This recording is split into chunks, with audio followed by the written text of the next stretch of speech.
This episode is brought to you by my Burnout to Breakthrough Blueprint. If you are a nurse leader ready to launch your own business in 90 days, download my free Burnout to Breakthrough Blueprint. You can head over to dljamesconsulting.com. It will definitely be in the show note. The link is everywhere. So you'll definitely be able to download the blueprint, or you can even head over to LinkedIn, Dr. Lendra James on LinkedIn. You can find it there in my featured section. So you'll definitely be able to find it everywhere. Welcome to Nurses with Voices. I'm Dr. Lendra, your host and fellow nurse who's traded in burnout for breakthroughs. I'm here to show you how to transform your nursing career into one filled with purpose, reduced stress, and incredible opportunities. Whether you're looking to start your own business, build generational wealth, or simply find a healthier role in nursing, this podcast is for you. Join me to explore practical strategies to overcome burnout, combat bias, and chart new paths in nursing. It's time to reclaim your voice and reimagine your future in healthcare. Let's get started.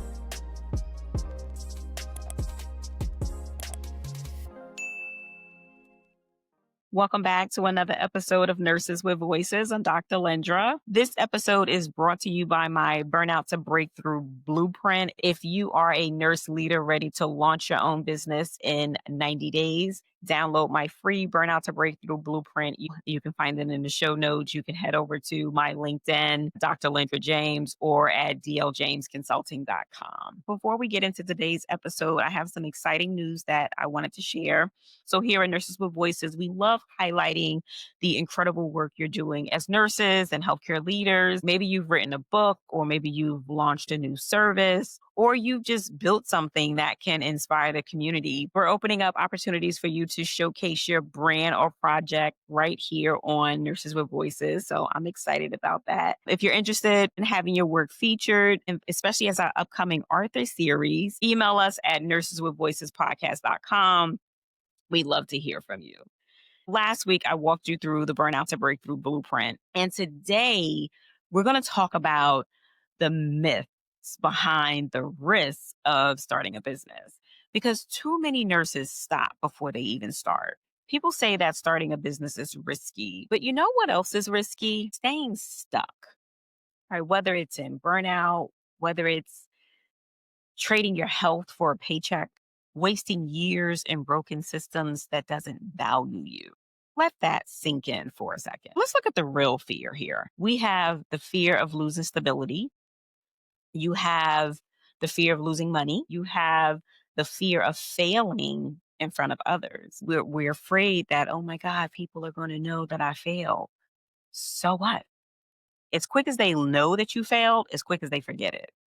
I mean, the only person who that's really going to stick with is you, but you're going to learn from that. But I'll get into that. We've been trained to believe that your W-2 job is safe. But safe for who? The hospital? Not you. Because when budgets get tight, the loyalty disappears. I'm just going to share with you some examples. And this is according to the Becker's Hospital Review report. And it's San Francisco, UCSF Health shared plans to eliminate approximately 200 positions.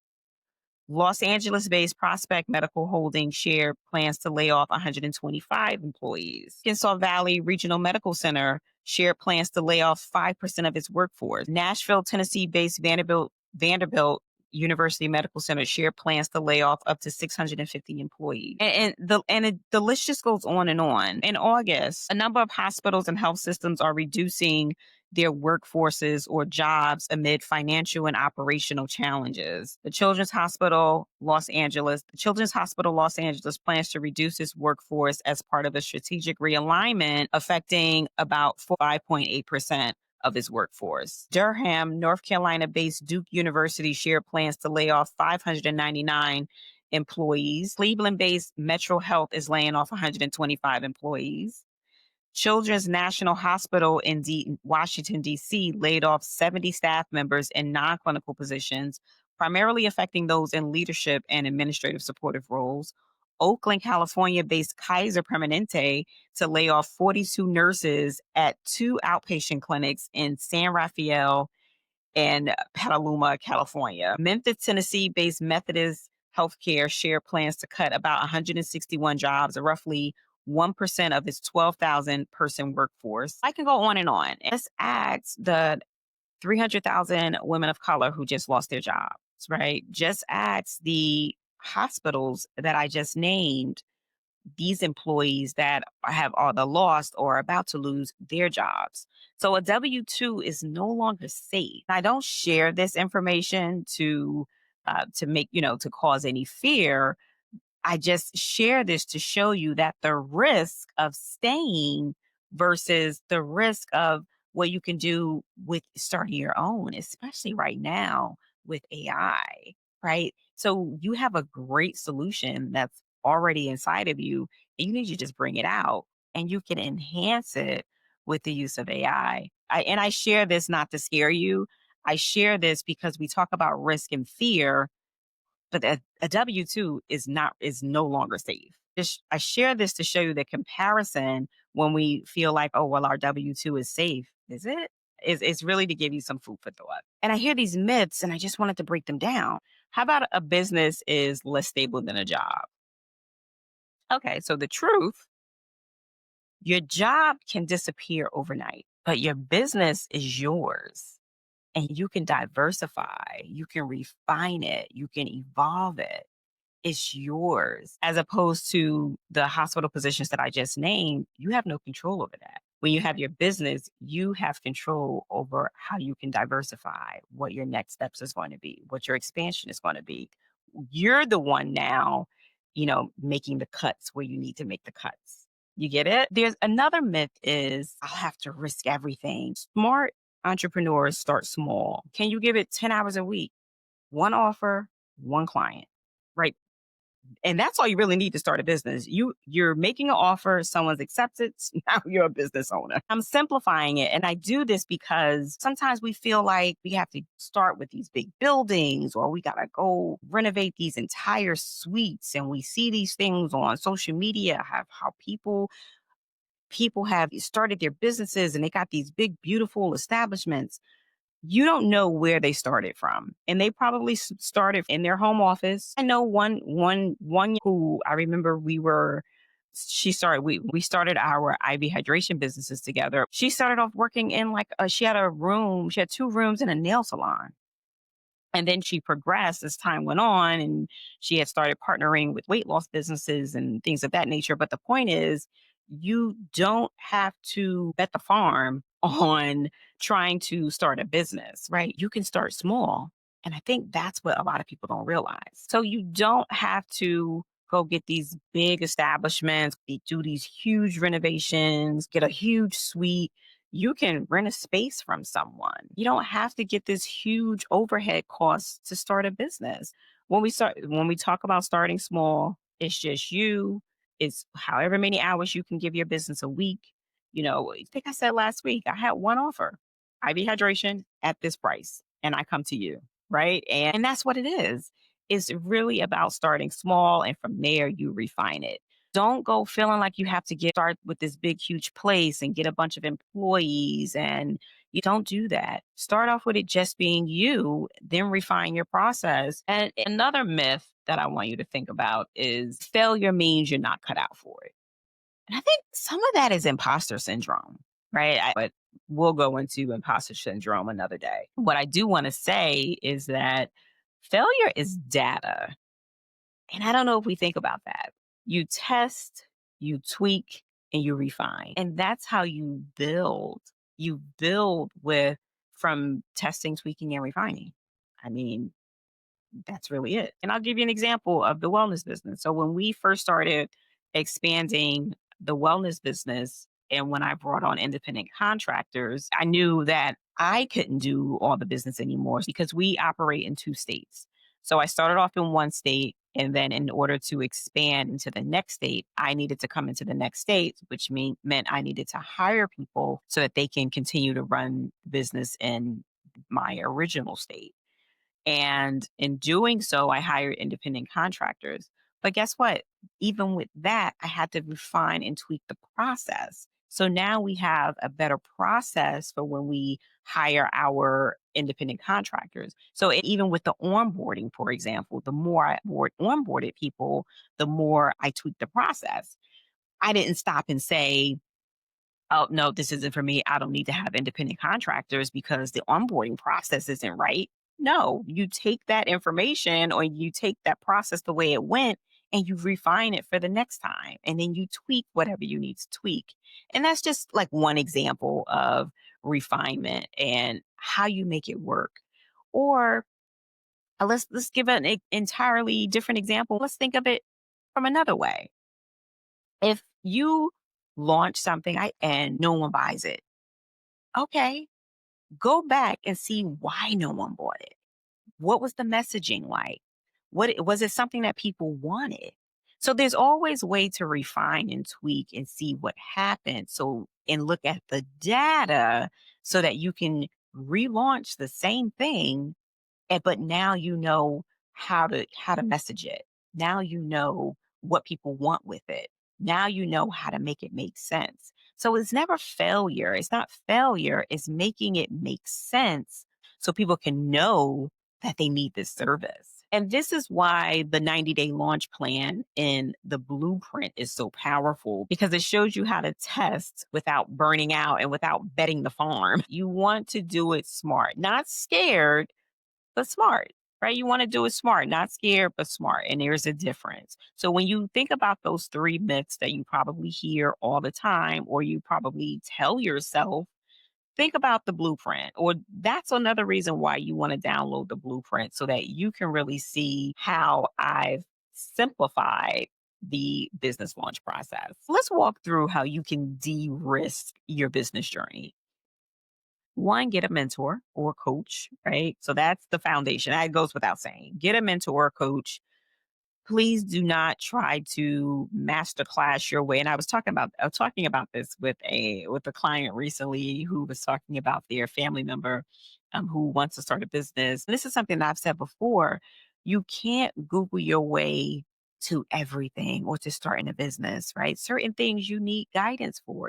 I knew that I needed guidance to launch my business. So that's what I did with AI consulting. I know that I need guidance with becoming an AI consultant. So that's what I did. I'm not just going to watch a bunch of master classes and try to YouTube my way to adding a service that I'm looking to become an expert in. And it's the same thing with your business, right? When I started adding high dose vitamin C to my wellness business, I didn't just try to Google my way through it. No, I went to the experts and we went through workshops, showed me what I needed to do, showed me how to add it or what we needed to have in place. You need that expert guidance. So when I talk about having a coach or a mentor, that's just a foundation of what you want to do. But when we look at a practical path forward, I want you to consider using AI tools to cut costs, marketing, admin, copywriting. You can cut all of these costs by using AI, and AI can help you do those things. And again, the blueprint goes through this. And then let your job pay for your business. Hello? I say this all the time. No one's telling you to quit your day job. No one's saying quit your job, start a business. No, let your job pay for the foundations of you starting your business. And I'll give you another example. I was messaging with one of the young ladies who she's attended a few of the health and wealth expos. Very proud of her. She's doing great. She's launched her business and she's doing a lot of like speaking engagements and workshops on the weekends with her business. And because she's been having to turn down a lot because a lot of it happens during the week. And now she's at a place where she's going to be resigning from her job so that she can start doing what she loves full time. But she didn't quit her job, right? She's gotten to the point where it's like, okay, I'm turning down so much business because I can only work on the weekends because during the week I work. Okay, now I'm ready to transition because now I can do these jobs that will pay me during the week. And that's the smart way to do it. You let your job fund your business. Because yeah, there's going to be things that are going to come up. There's going to be different fees. There's going to be costs associated with starting your business. And if you just take out a loan to go open up some establishment because you think people are just going to come knocking down your doors as soon as your doors open. That's not going to happen unless you build community first. And I'll tell you what I mean by that. A lot of times, and I'm guilty too. A lot of times we start a business and we don't build community. And it's important for you to build your community and then build your business so that when you do launch an offer or when you do open your doors, you have a community who can come and support your business, whether that's online or in person in your town, in your city, wherever it is. You want to really build that community before building your business. And a lot of us get it backwards. Even when it comes to social media, you should be on social media 6 months or a year talking about your business or starting to align with what you're going to be doing. That way, when you start doing it, people already have an idea of where you're going. You're building up anticipation. But a lot of us do it backwards. And like I said, I'm guilty of it too. That's why it's important to really have community. And it actually leads to the last point I want to make about starting with a small offer to prove your concept. That community that you build can help you to prove your concept. Because maybe there's a handful of people who you can provide that service to on a small scale, that small offer, and be able to tweak and refine that service. Let me give you another example. I have a wellness plan, and one of my wellness plans is a weight loss plan. And I'm adding a 12-week wellness service and I'm refining it and my beta tests are a few friends of mine. Like, hey, you know what, before I charge people for this, let's see if it works.